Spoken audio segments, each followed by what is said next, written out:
Gotri GMERS road ઉપર જેટકો કામગીરીથી traffic jam, councillor તંત્ર પાસે દોડી આવ્યા। વડોદરા શહેરના હરિનગર બ્રિજથી ગોત્રી GMERS હોસ્પિટલ તરફ જતા માર્ગ પર જેટકો દ્વારા કેબલ નાખવાની કામગીરી ચાલી રહી છે, જેના કારણે આજે સાંજના સમયે ભારે ટ્રાફિક જામના દ્રશ્યો સર્જાયા હતા। રસ્તાનો એક ભાગ બંધ રાખવામાં આવતા વાહન ચાલકો લાંબા સમય સુધી અટવાઈ ગયા હતા અને અવરજવરમાં ભારે મુશ્કેલી પડી હતી। આ ઘટનાના પગલે વિસ્તારના કાઉન્સિલર ઉમંગ બ્રહ્મભટ્ટ તાત્કાલિક ઘટના સ્થળ પર દોડી આવ્યા હતા અને તંત્રનું ધ્યાન દોર્યું હતું। તેમણે જણાવ્યું કે હરિનગર બ્રિજ બાદ ગોત્રી GMERS હોસ્પિટલ તરફ જતો માર્ગ પર જેટકો દ્વારા લાઈન નાખવાની કામગીરી અધૂરી રહેતા ટ્રાફિકની સમસ્યા ઊભી થઈ છે। કાઉન્સિલર ઉમંગ બ્રહ્મભટ્ટના જણાવ્યા મુજબ બે જગ્યાએ ખાડા ભરવાના બાકી છે અને સામે તરફ પાઇપલાઇન ઉતારવાની કામગીરી ચાલી રહી હોવાથી રોડનો એક ભાગ બંધ કરવો પડ્યો છે, જેના કારણે ટ્રાફિકનું ભારણ વધ્યું છે। તેમણે વધુમાં જણાવ્યું કે આ મુદ્દે ડેપ્યુટી કમિશનરનું ધ્યાન દોરવામાં આવ્યું છે। અધિકારીઓ પણ સ્થળ પર પહોંચી પરિસ્થિતિની સમીક્ષા કરી હતી અને જેટકો સાથે સંકલન કરી ખોદકામની કામગીરી વહેલી તકે પૂર્ણ કરવાની ખાતરી આપી છે।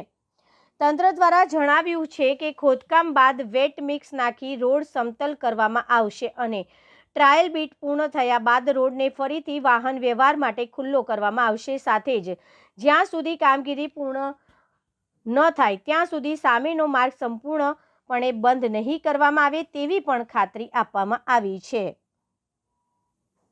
મારી સાથે કોર્પોરેશનના અધિકારીઓ પણ છે।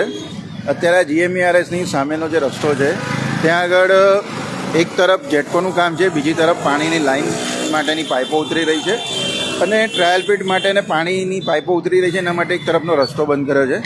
તો આજે જે તે કન્સલ્ટ અધિકારીઓને જાણ કરી છે કે જ્યાં સુધી આ તરફનો રસ્તો ક્લીન ના થાય કે વેટ મિક્સ નાખીને ચોખ્ખો ના થાય, આવવા જવા માટે ખુલ્લો ના થાય ત્યાં સુધી આગળનું કામ નહીં કરવું, એટલે કામ શરૂ નહીં કરવું। બંને આ રોડ પર જ્યારે વ્યવસ્થિત ખુલી જાય પછી એ રોડનું કામ ચાલુ કરો તો વિસ્તારનું જે ટ્રાફિકનું ભારણ છે ઓછું થઈ શકે અને સામે જ હોસ્પિટલ છે તો હોસ્પિટલની અંદર જવા આવવા માટે પણ એમ્બ્યુલન્સને સરળતા રહે, ઝડપથી જઈ શકે, એ પ્રકારના સૂચનો કોર્પોરેશનના અધિકારીઓને કરે છે। તો કામ થશે કે નહીં થાય? ચોક્કસ થશે, કેમ નહીં થાય, કામ તો થશે જ। જે રીતના ટ્રાફિક જામની સમસ્યા પણ મેં આપને કહ્યું એમ કે અત્યારે જે પાણીની પાઇપો છે એની ગાડીઓ આવી છે, એના લીધે ડાયવર્ઝન કર્યું છે અને આજે એ લોકો ટ્રાયલ પીટ લેવાના છે એટલા માટે ડાયવર્ઝન કર્યું છે અને એના પછી એ કામ આજની રાત પછી કાલે બંધ કરી દેશે, એટલે એ તરફનો રસ્તો બી ખુલી જવાનો છે એવી ખાતરી આપી છે।